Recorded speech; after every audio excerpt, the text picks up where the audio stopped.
नाती को पालने लगे, लड़के को भगा दिया, उसमें जब वन में जाकर के भगवान का भजन करने लगे। दूसरी पत्नी से 60,000 पुत्र हो गए। तो राजा ने क्या किया, अश्वमेध यज्ञ किया, 99 यज्ञ किए, 100वें यज्ञ में घोड़ा छोड़ा तो इंद्र का इंद्रासन हिलने लग गया।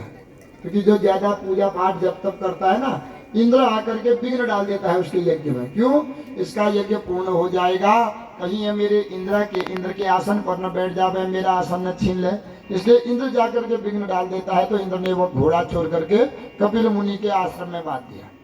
60,000 पुत्रों से कहा जाओ घोड़ा ढूंढ के लाओ। सारी जगह घोड़ा ढूंढ गया, कहीं मिला ही नहीं। दक्षिण दिशा में गए, गड्ढा देखा, गड्ढे को खोदते खोदते इतना बड़ा बना दिया, कहीं से अंदर तो नहीं है। तो वो गड्ढा भी विशाल बन गया। सगर के पुत्रों ने गड्ढा बनाया, इसलिए उसका नाम पड़ गया सागर। ढूंढते ढूंढते आए, कपिल मुनि आंख बंद करके बैठे हैं, घोड़ा बांधा है, अरे यही चोर है, ये बना है बाबा और चोरी करके घोड़ा चोर रहा है, मारो इसको। भागे मारने के लिए कपिल मुनि की आंख खुली तो जैसे ही दृष्टि पड़ी सब जल करके भस्म हो गए। अंशुमान ढूंढने गए कि मेरे चाचा गए थे घोड़े ढूंढने, नहीं आए, सर्वत्र ढूंढा नहीं मिला। देखा कपिल मुनि के आश्रम में बंधा है घोड़ा, बहुत ध्यान में है। कपिल मुनि प्रणाम किया, महाराज आप तो ज्ञानी है, क्या आपने मेरे 60,000 चाचाओं को देखा? हाँ, मुझे मारने आ रहे थे, देखो जो 60,000 राख के ढेर हैं वही है। महाराज ये तो दुर्गति को प्राप्त हो गए होंगे, इनकी सदगति कैसे होगी? स्वर्ग से गंगा आएगी तब इनकी सदगति होगी। अपने दादाजी को बताया सगर को, सगर के अंशुमान को गद्दी पर बैठा करके गंगा लेने गए, गंगा नहीं आई।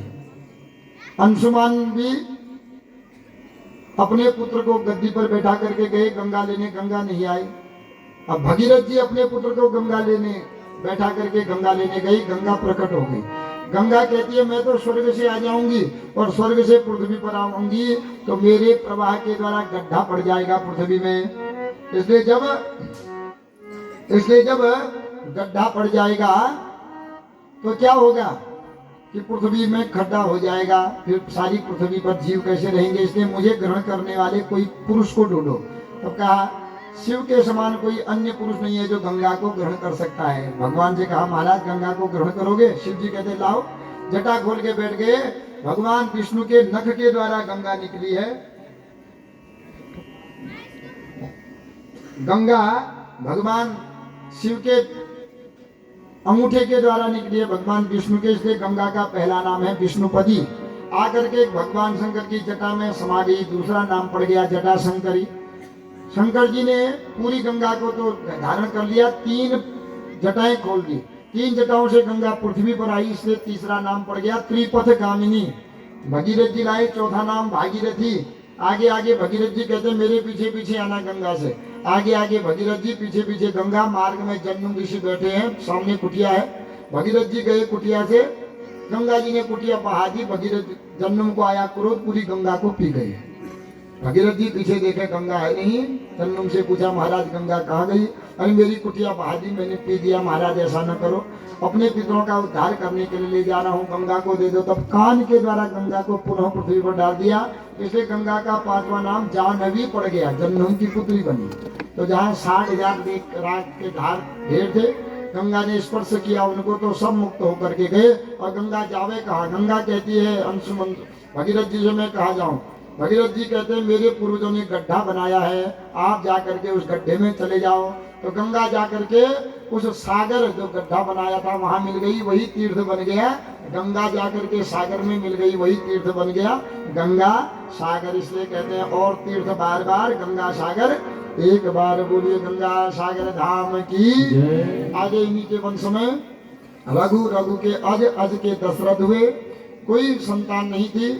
श्रृंगी ऋषि को बुलाया, यज्ञ करवाया, यज्ञ नारायण प्रकट होकर के दोनों पत्नियों को चरु दे दिया। और उन दोनों ने अपनी छोटी बहन को सुमित्रा को भी दे दिया, कौशल्या और केकई को पात्र दिया खीर का, यज्ञ शेष चरु कहते हैं। तो उन्होंने अपनी छोटी बहन को दे दिया, थोड़ा केकई ने दिया, थोड़ा कौशल्या ने दिया। समय आने पर तीनों गर्भवती हो गई। अब जब गर्भवती हुई तो अयोध्या में अनेक प्रकार के उत्सव होने लगे।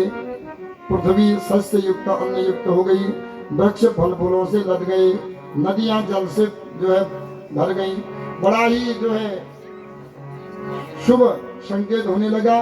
धीरे धीरे समय आया तो चैत्र का महीना शुक्ल पक्ष नवमी दिन में 12 बजे मंगलवार अभिजित मुहूर्त में जो अजन्मा भगवान है वही अजन्मा भगवान प्रकट हो गए हैं। बोल सच्चिदानंद भगवान की जय। तो 4 रूप में भगवान प्रकट हो गए। बड़ा उत्सव होने लगा। 11वें दिन गुरुजी आए और विधि पूर्वक चारों का नामकरण कराते हैं और कहते हैं कि देखो नाम होना चाहिए कर्म के अनुसार। माने इनका नाम ऐसा है क्या, यह सदा आनंद देंगे। इनका रमन्ते योगिन अस्मिन इति रामः, इनका नाम लेकर के योगी जन सदा भ्रमण करेंगे, आनंद को प्राप्त करेंगे। क्योंकि यह क्या है, यह आनंद के सागर हैं। इस सागर की एक बूंद भी अगर किसी को मिल जाती है तो उसका जीवन भी आनंद में रह जाता है। इसलिए चारों का गुरुजी ने नाम रख दिया कि जो आनंद सिंधु सुख राशि, जो आनंद सिंधु सुख राशि, करते लोक सुखासी, करते लोक सुखासी, सो सुख धाम राम असनामा, सो सुख धाम राम असनामा, अखिल लोकदायक विश्रामा, अखिल लोकदायक विश्रामा, विश्व भरण पोषण कर जोई, विश्व भरण पोषण कर जोई, नाम भरत अस होई, नाम भरत अस होई, जाके सुमिरन तेरी पुनासा, जाके सुमिरन तेरी पुनासा, राम शत्रुघ्न वेद प्रकाशा, नाम शत्रुघ्न वेद प्रकाशा, लक्षण धाम राम प्रिय सकल जगत आधार, गुरु वशिष्ठ तेरी राखा, लक्ष्मण नाम उदार। तो नाम रख दिया जो आनंद के सागर हैं, जिनका नाम लेकर के बड़े बड़े दुखी भी सुखी हो जाते हैं, उनका नाम राम हो गया। विश्व भरण पोषण कर कोई, जो भरण पोषण करने वाले हैं उनका नाम रख दिया भरत, जिनका नाम लेते ही समस्त शत्रुओं का नाश हो जाता है, इसलिए उनका नाम शत्रुघ्न। और राम जी के जो पीछे पीछे छाया रूप में चलने वाले हैं उनका नाम रख दिया लक्ष्मण। तो नाम रख दिया। एक श्लोक में सुखदेव जी ने पूरी राम कथा सुना दी कि गुरुवर थे त्यक्त राज्यम व्यचल धनवनम पद्म पदभ्या प्रियाया पाणी स्पर्शा क्षमाभ्याम मृजपत रुचितो यो हनिन्द्रानुजाभ्याम वैरूप्या शूर्पणख्या प्रिय विरदरुहा रोपितो भूवि जम्भ प्रस्ताप्तिर्बद्ध सेतु खल दल दहनः कौशलेन्द्रो अवधान्यः। एक श्लोक में पूरी राम कथा कहती संयुक्त विधि में गुरुवर दे त्यक्त राज्यम। राम जी बड़े हुए तो गुरु जी मांग करके ले गए, महाराज हमारे यज्ञ में दशरथ जी बड़े विघ्न हो रहे हैं, ताटका आदि विघ्न कर रहे हैं, इसलिए आप अपने पुत्र को भेज दो। गए, एक बाण में ताड़का को मार दिया। मारीच विघ्न करने आया, एक बाण मार करके 7 समुद्र पार मारीच को लंका में फेंक दिया। बेचारा धनुवनम जनपद में गए तो गौतम की नारी अहिल्या को पांव स्पर्श कर से ही श्राप विमुक्त करा दिया। जनकपुरी में जाकर के शिव धनुष तोड़ा, जनक नंदनी सीता से विवाह हुआ। अयोध्या आए, राज तिलक की तैयारी हुई तो केकई ने इनको वनवास दिला दिया। वन में गए, सीता जी का हरण हुआ, कारण शूर्पणखा आई, उसकी नाक काटी, उसके लिए सीता जी का हरण हुआ। और वन में जो है सीता जी का पता लगा रहे हैं। सुग्रीव से मित्रता हुई, विभीषण से मित्रता हुई, श्वेत बंधु रामेश्वर का जो है भगवान शिव की स्थापना करके नल और नील की सहायता से पुल बना करके लंका में गए। लंकापति रावण को मार करके लंका का राज्य विभीषण को दिया।